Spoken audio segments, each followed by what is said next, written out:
유월을 맞이하여 영광의 모든 가족들의 삶과 기업에 예수 그리스도의 소망과 하나님의 돕는 은혜와 성령 하나님의 충만하신 역사가 함께 하시기를 주님의 이름으로 축원합니다.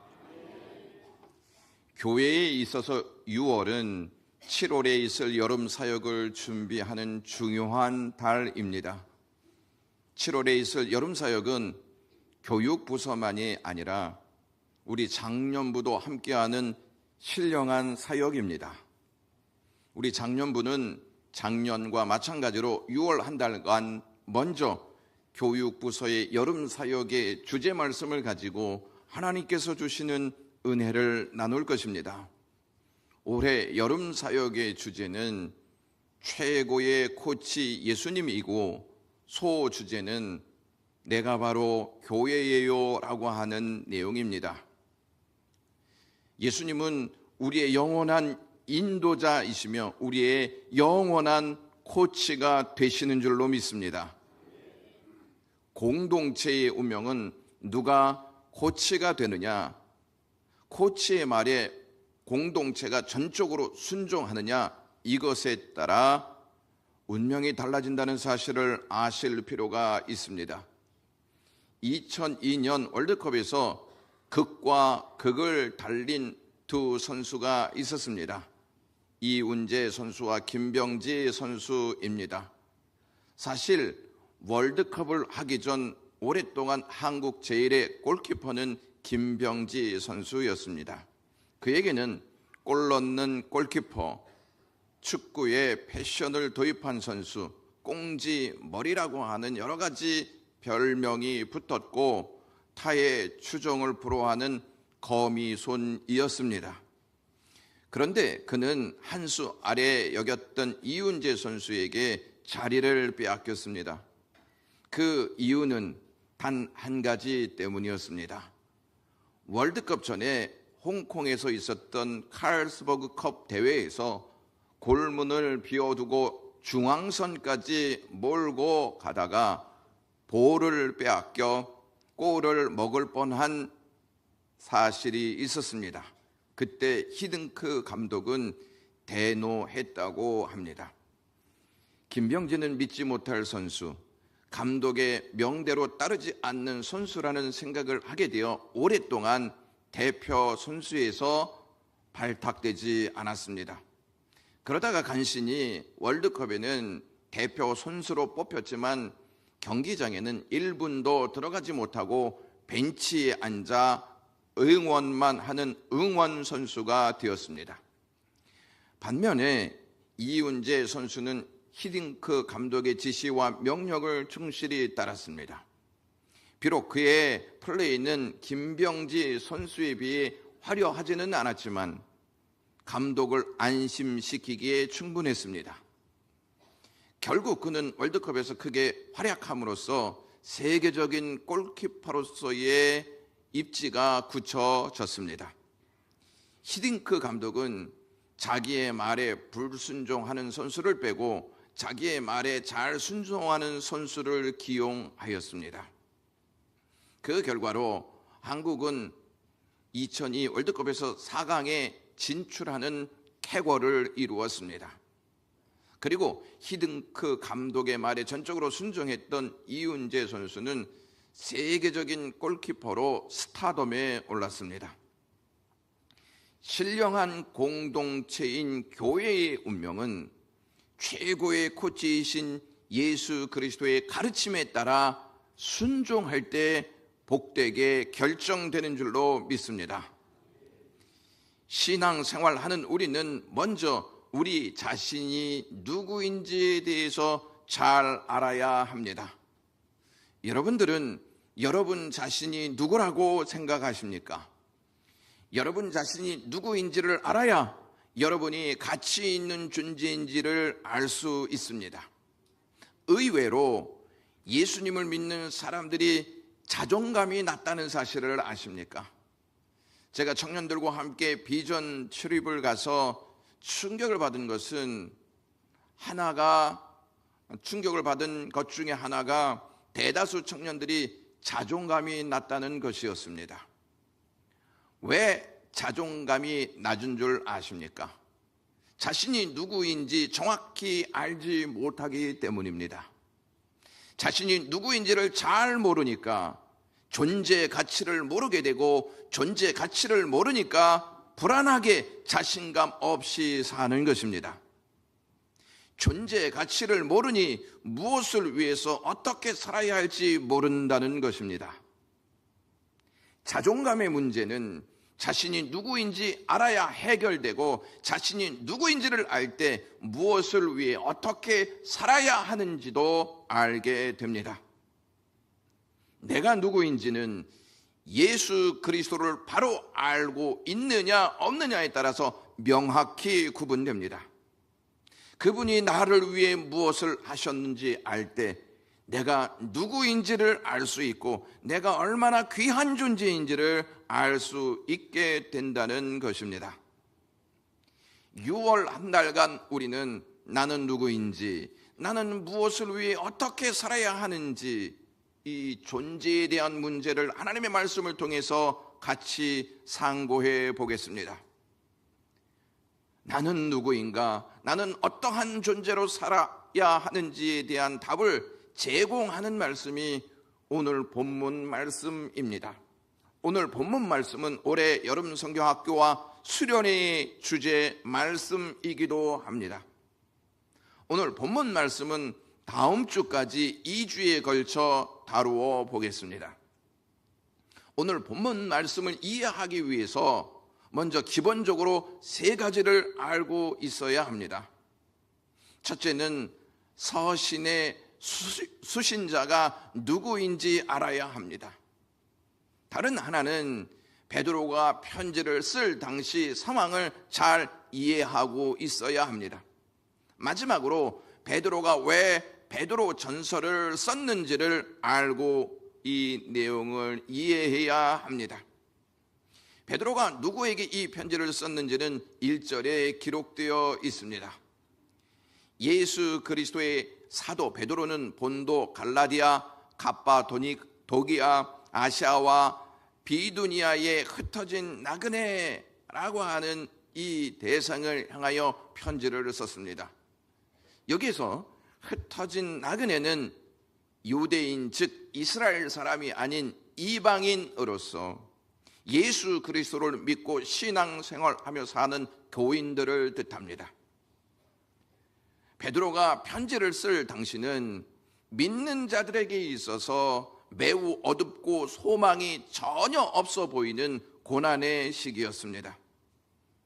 당시 로마 정부가 그리스도인들을 어떻게 대하고 있었는지는 로마 황제 트리안이 비두니아 지역 총독 플리에게 보낸 서신을 통해서 알 수가 있습니다. 트리안이 이러한 편지의 내용을 썼습니다. 그리스도인들을 추적할 필요는 없으나 고발이 있으면 체포하고 죄가 입증되면 처벌하라.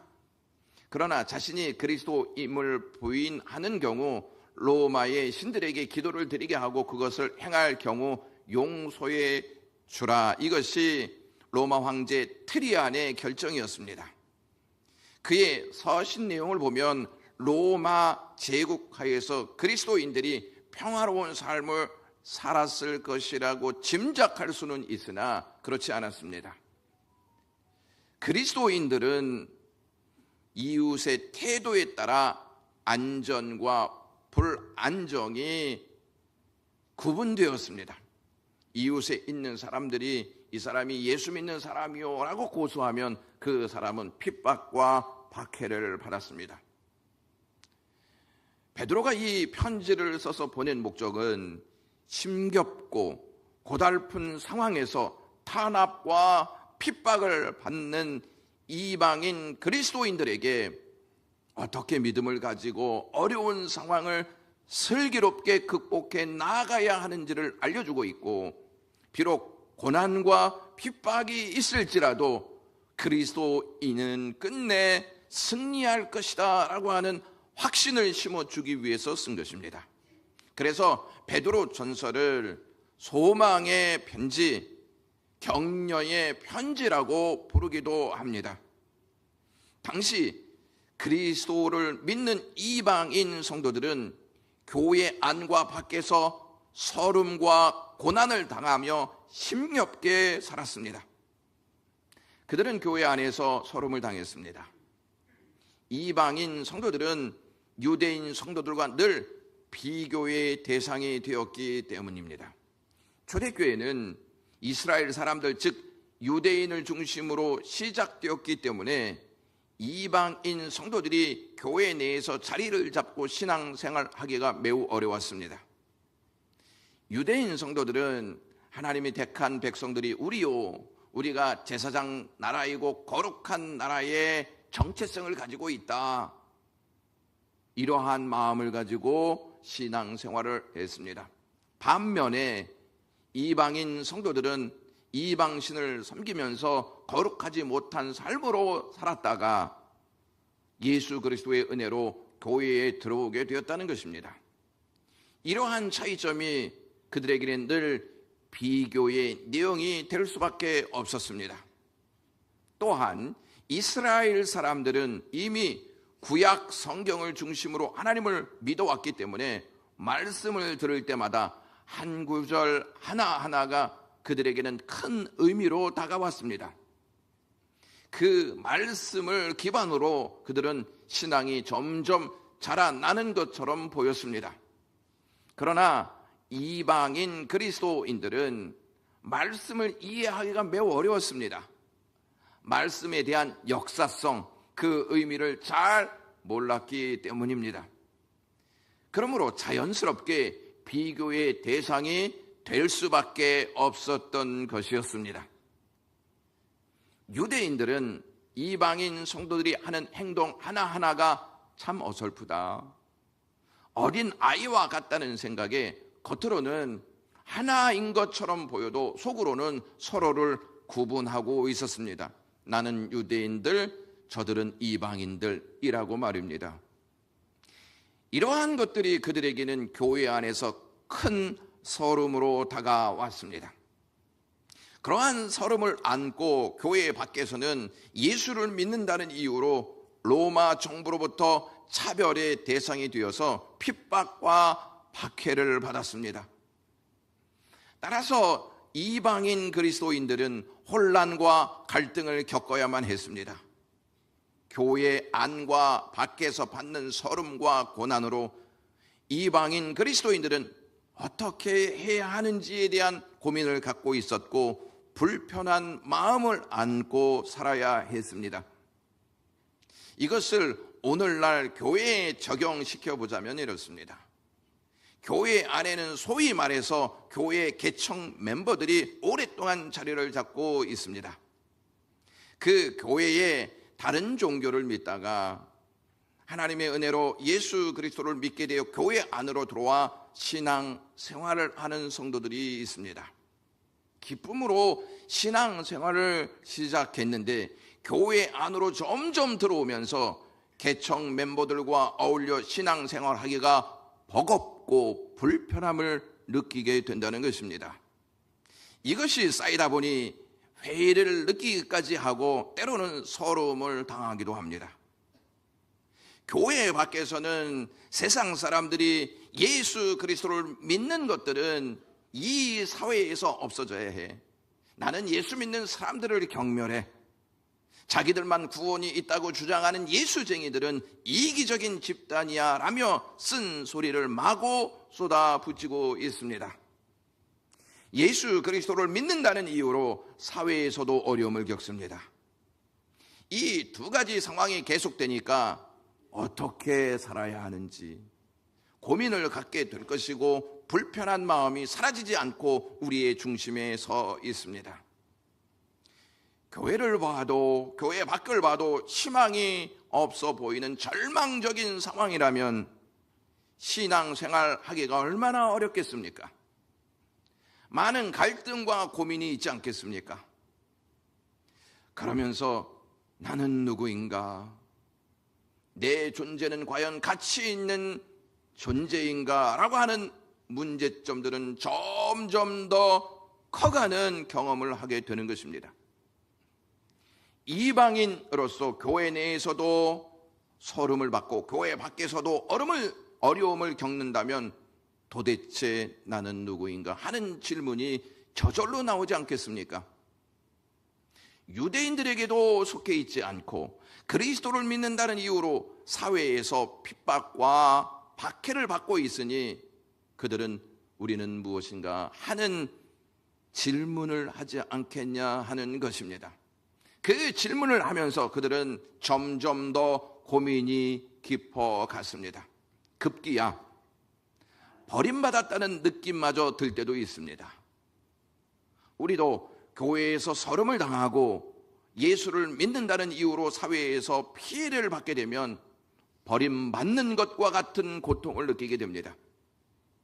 그러면서 드는 생각이 나는 무엇을 해도 안 되는구나 하는 절망적인 마음을 갖게 됩니다. 그러한 생각 속에서 우리는 내 자신의 존재 가치를 생각하게 되고 내 존재 가치를 생각하니 내 존재 가치는 바닥이로구나 하는 것을 느끼게 됩니다. 그러한 느낌과 생각은 계속 신앙 생활을 해야 하는 것이 맞는가 하는 고민과 연결되기도 합니다. 믿었던 종교를 버리고 예수 그리스도를 믿어 기쁜 마음으로 신앙 생활을 하기 시작했는데 교회 밖에서는 핍박과 박해가 찾아오고 교회 안에서는 왜 신앙을 그렇게 하고 있느냐 하는 서름의 말들이 우리에게 찾아온다면 우리는 힘들지 않겠습니까? 그리스도를 믿는 이방인들은 상황이 점점 좋지 않는 쪽으로 기울어 간다는 사실을 알았습니다. 그러한 상황에서 그들이 계속 신앙 생활을 해야 하는가에 대한 고민이 있었습니다. 그럴 때 예수님의 수제자로 교회의 기둥이요 어른이었던 베드로가 그들에게 1절에 이렇게 언급합니다. 다 같이 읽도록 하겠습니다. 그러므로 모든 악독과 모든 기만과 외식과 시기와 모든 비방하는 말을 버리고 라고 말하고 있습니다. 베드로는 편지를 받는 이방의 그리스도인들에게 너희에게 들려오는 서러운 말들, 비교하는 말들, 괴롭게 하는 말들, 분노하게 하는 말들, 감정을 거스리게 하는 말들을 가지고 있지 말고 버리라고 말하고 있습니다. 그러면서 2절에 갓난 아기들 같이 순전하고 신령한 젖을 사모하라고 권면하고 있습니다. 주위에서 우리에게 희망을 빼앗아가고 절망하게 만드는 말들이 들려올 때 우리는 그 말을 버리고 갓난 아이들이 엄마의 젖을 사모하여 맛있게 먹는 것처럼 신령한 하나님의 말씀을 사모하여 신령한 젖을 먹어야 할 줄로 믿습니다. 아이는 엄마가 주는 젖을 먹어야 자랄 수 있습니다. 베드로는 주위에서 들려오는 소리에 절망하지 말고 신령한 하나님의 말씀을 먹어야 하므로 그리스도인들은 구원에 이르는 성장이 있다고 말하고 있습니다. 우리에게도 하루에 얼마나 많은 말들이 들려오는지 모릅니다. 여러분 교회에 오면서 어떠한 말을 들으셨습니까? 교회 안에서도 다 같은 말을 하는 것은 아닙니다. 여러 말들이 우리의 심령에 큰 영향을 미칩니다. 교회 안에도 시험의 말들, 교회 안에도 서럽게 하는 말들, 교회 안에도 분노하게 하는 말들, 교회 안에도 비교하는 말들, 교회 안에도 실망하게 하는 말들, 사나운 말들이 때로는 작게, 때로는 크게 들려오기도 합니다. 그러한 말이 우리의 귀에 들려올 때 우리의 심령은 괴롭고 큰 아픔을 겪게 됩니다. 베드로는 그러한 말에 우리의 마음을 빼앗기지 말고 우리가 거기에 끌려가는 것이 아니라 우리는 하나님의 말씀을 들어야 한다고 말하고 있습니다. 우리가 그러한 말에 마음을 빼앗기고 그 말에 끌려가 그 말에 지배를 받게 되면 우리는 소망을 보지 못합니다. 교회는 그러한 말만 있는 곳이 아닙니다. 교회는 하나님이 주시는 신령한 말씀이 있습니다. 하나님의 신령한 말씀에 우리의 심령을 열어야 하고 그 말씀을 아이같이 받아 먹어야 합니다. 그렇지 않으면 우리는 성장할 수도 없고 성숙할 수도 없습니다.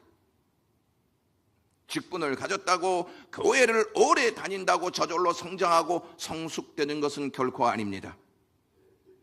하나님의 말씀을 아이같이 잘 받아 먹는 사람만이 성장하고 성숙하게 되는 줄로 믿습니다. 따라서 우리는 어떠한 말을 듣고 사느냐에 따라서 건강해질 수도 있고 병들 수도 있습니다. 교회는요, 건강한 교회가 있고 병든 교회가 있습니다. 건강한 교회는 세상이 쏘아붙이는 말에 지배받지 않고 갓난 아이와 같이 신령한 하나님의 말씀을 사모하며 믿음으로 그 말씀을 먹고 자라나는 교회가 건강한 교회입니다. 병든 교회는 신령한 하나님의 말씀을 먹지 않고 교회에 와서 자기 자랑과 남의 말만 늘어놓고 떠나가는 역사가 있는 교회는 병든 교회입니다. 그리고 세상이 던지는 말에 지배를 받아 영적인 성장이 없는 교회가 병든 교회입니다. 영광교회는 신령한 하나님의 말씀을 먹고 성장하고 성숙되어 세상이 감당할 수 없는 건강한 교회로 날마다 거듭나기를 주님의 이름으로 축원합니다. 베드로는 이방인 그리스도인들에게 예수님의 이야기를 합니다. 예수님은 사람들에게 버림바가 되었으나 하나님은 예수 그리스도를 없어서는 안 될 보배로운 산돌이 되게 하셨다. 이 내용을 전합니다. 교회는 예수 그리스도의 보배로운 산돌로 지어진 곳입니다. 건물에 모퉁이 돌이 없으면 건물이 세워지지 않는 것처럼 교회는 보배로운 산돌이신 예수 그리스도가 없으면 세워질 수가 없습니다.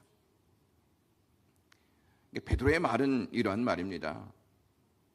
예수님은 사람들에게 버림을 받아 아픔과 고통을 겪었지만 하나님은 그것을 통해 없어서는 안 될 영원한 보배로운 산돌로 삼으셨다. 마찬가지로 너희도 마치 버림받은 것처럼 아픔과 고통을 겪고 있지만 하나님은 그것을 통해 너희를 교회의 보배로운 자들로 세우실 것이다. 그러니 예수 그리스도를 바라보면서 확신을 가지라는 말입니다. 우리는 누구의 말에 더 신뢰해야 합니까? 우리가 신뢰해야 할 분은 오직 예수 그리스도밖에 없습니다. 그분이 우리를 위해 어떠한 일을 하셨는지를 알아야 그분의 말씀을 신뢰할 수 있습니다.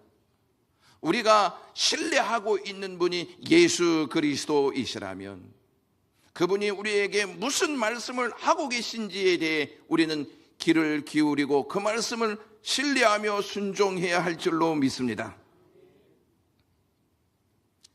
철학자 쇼펜하우어가 하루는 공원 벤치에 앉아 인생이란 무엇인가? 나는 어디에서부터 온 존재인가? 그리고 어디로 가는 존재인가를 생각하고 있었습니다. 해가 지는 줄도 모르고 생각하고 있는데 공원을 관리하는 사람이 와서 그에게 물었습니다. 당신은 누구요? 하고 물었습니다. 그때 쇼펜하우어는 대답하기를 내가 누구인지 몰라서 지금까지 생각하는 중입니다 라고 말했습니다. 여러분들은 누구이십니까? 이러한 질문을 받는다면 여러분 뭐라고 말씀하겠습니까? 베드로는 오늘 본문을 그러나 너희는 이라고 시작합니다. 베드로는 이방인 성도들이 나그네와 같이 흩어져 정체성의 문제로 혼란을 겪고 있을 때 그러나 너희는 이라고 말하면서 너희가 누구냐면 택하신 족속이다. 왕같은 제사장이다. 거룩한 나라다. 그의 소유가 된 백성이라고 전하고 있는 것입니다. 베드로의 편지를 받고 이방인 그리스도인들은 마음이 어땠을까요? 기쁘고 감사하지 않았겠습니까? 어느 고아원에 자란 한 아이가 한 가정에 입양되어 부모를 얻게 되었습니다. 그런데 그 아이는 늘 자신을 입양해 준 부모가 자신을 어떻게 생각하는지 궁금해했습니다. 정말 자신을 자식으로 생각하고 있는지, 입양되어 온 나는 과연 누구인가? 혹시 부모가 나를 키우다가 어느 순간에 버리지는 않겠는가? 이러한 생각 때문에 늘 고민을 하다가 나는 존재 가치가 없는 사람이야, 이렇게 생각을 했습니다. 미국 우주항공연구소에서 수석 연구원으로 재직하는 스티븐 모리스라는 사람이 있습니다. 이 사람의 한국 이름은 최석춘이라고 합니다. 그는 어릴 적에 옆에 있는 부모에게 입양된 사람이었습니다. 그가 미국 명문대학을 졸업할 때 그를 입양했던 그 양아버지가 이렇게 말했다고 합니다. 얘야, 내 인생에 3가지 가장 위대한 결단이 있단다. 첫 번째 결단은 내가 하나님을 믿기로 한 결단이고, 2번째 위대한 결단은 너희 어머니를 만난 것이고, 3번째 위대한 결단은 너와의 만남이라고 했습니다. 그의 아버지는 결혼한 이후에 한 아이를 입양했습니다. 자기가 받은 사랑을 재현하였던 것입니다. 청년 스티븐 모리스는 양 아버지의 말을 듣고 자신이 누구인지, 자신의 존재 가치를 회복했습니다. 자신을 선택하고 자신을 만난 것이 위대한 결단이라고 밝힌 아버지의 말 때문이었습니다. 베드로의 말은 최석춘을 입양한 아버지가 그를 보면서 내가 내 생애 가장 위대한 결단 중 하나가 너와의 만남이라고 고백한 것처럼, 하나님은 베드로를 통해 이방의 그리스도인들에게 너희는 내가 택한 백성이다.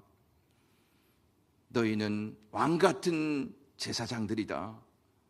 거룩한 나라요, 내 자녀로 선택된 백성이다. 나는 이것을 결코 후회하지 않는다 하는 말씀입니다. 하나님의 말씀을 듣고 그들의 정체성의 문제는 해결되었을 것입니다. 삶이 어렵고 육신은 질병 속에 있고 앞을 봐도 뒤를 봐도 희망이 보이지 않는 것처럼 괴로운 삶을 살고 계시는 분들이 계십니까? 그런 분들은 늘 이러한 질문을 할 것입니다. 내가 누구인가 하는 질문입니다. 우리의 고민과 갈등은 우리만 겪고 있는 문제가 아니었습니다. 초대교회 교인들도 함께 겪었던 문제였습니다. 그런 그들에게 하나님께서 그들이 누구인지, 우리가 누구인지 오늘 말씀을 통해 알려주셨습니다.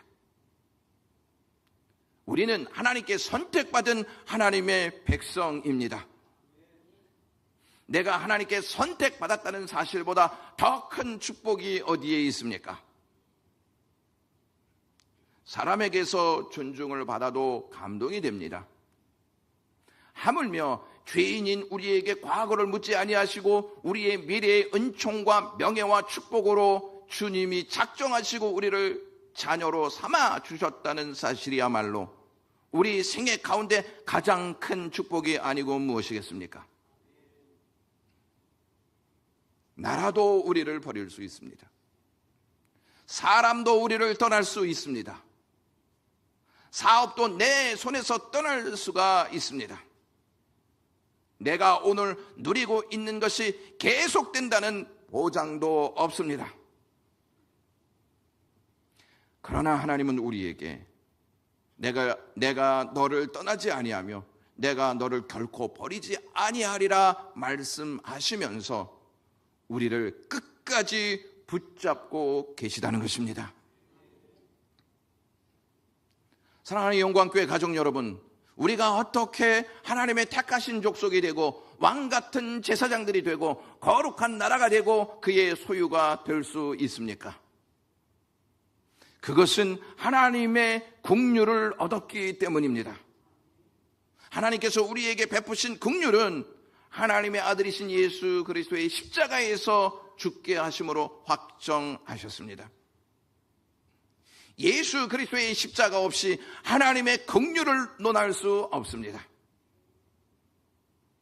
하나님은 예수 그리스도의 십자가를 통해 긍휼을 얻게 하셨습니다. 예수 그리스도의 십자가가 우리의 신분, 즉 우리의 정체성을 하나님의 백성으로 완전히 바꾸어 주셨습니다. 하나님의 긍휼은 예수 그리스도의 희생으로 우리에게 찾아왔습니다. 예수 그리스도는 십자가에서 버림받는 고통을 겪으시면서 버려질 수밖에 없는 우리를 하나님의 백성이 되게 하셨습니다. 믿습니까? 우리의 존재 가치는 우리가 무엇을 해서 높아지는 것이 아니라 예수 그리스도께서 우리에게 하신 일을 생각하면서 그 깊이를 깨달을 때 높아지는 것입니다.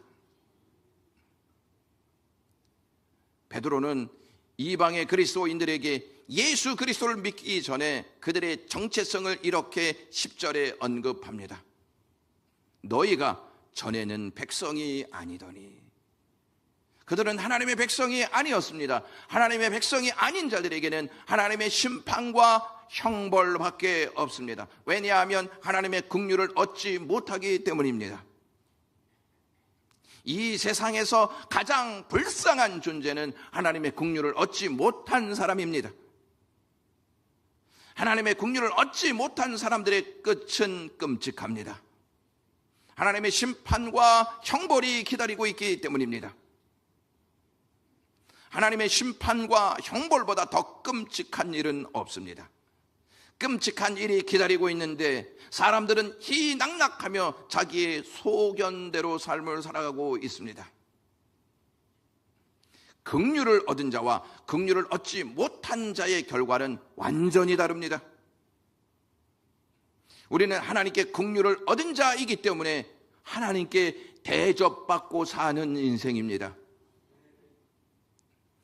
에디스 쉐이퍼라는 여사의 아름다운 이야기가 있습니다. 어느 날 뒷문으로 한 거지가 찾아왔습니다. 아주머니, 커피 한 잔만 주시겠습니까? 그리고 빵도 조금 주시면 좋겠습니다. 그러자 에디스 쉐이퍼 여사는 그에게 왕에게나 어울릴 만한 음식을 준비했습니다. 따끈한 국에 두툼한 샌드위치를 잘라서 접시에 모양 있게 차려놓고 장식까지 곁들여 주었습니다. 아이들은 작은 꽃다발을 만들었고 마침 저녁 시간이라 촛불도 켜서 꽂아 주었습니다. 놀란 거지는 숨이 막힐 지경이었습니다. 아니, 이게 모두 저를 위한 것입니까? 라고 묻자 그 여사는 그럼요, 커피도 곧 드리겠습니다. 그리고 이 요한복음도 당신 것이니 가져가십시오. 아주 중요한 것입니다. 라고 하면서 복음도 주었습니다. 왕과 같은 대접을 받은 거지는 그녀와 그녀의 가족에게서 하나님의 사랑을 경험했습니다. 이에 못지않게 중요한 것은 에디스 쉐이퍼 여사도 천국을 맛보았다는 것입니다. 우리가 하나님께 대접받는 이유가 어디에 있습니까? 하나님의 사랑 때문입니다. 우리가 예배를 드릴 수 있는 것, 하나님께 대접받고 있다고 생각하셔야 합니다. 아무리 세상이 어려워도 신앙의 본질을 붙잡고 있으면 살 수 있습니다.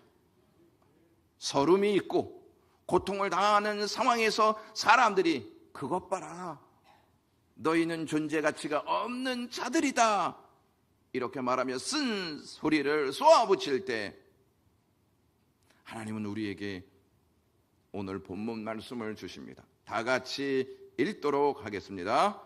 그러나 너희는 택하신 족속이요 왕같은 제사장들이요 거룩한 나라요 그의 소유가 된 백성이니 이는 너희를 어두운 데서 불러내어 그의 기이한 빛을 들어가게 하신 이의 아름다운 덕을 선포하게 하려 하심이라. 사람들이 너희는 누구냐 라고 물을 때 나는 하나님의 백성이요 라고 담대히 말할 수 있는 영광의 모든 가족들 되시기를 주님의 이름으로 축원합니다. 기도하겠습니다. 하나님, 전에는 하나님의 백성이 아니더니 하나님 저희들에게 긍휼을 베푸셔서 하나님 백성 되게 하시고 하나님 백성 되게 하셔서 하나님께 대접받고 살아갈 수 있게 하신 것을 감사합니다. 이 은혜 누리며 살게 하시옵소서. 예수 그리스도의 이름으로 기도드리옵나이다.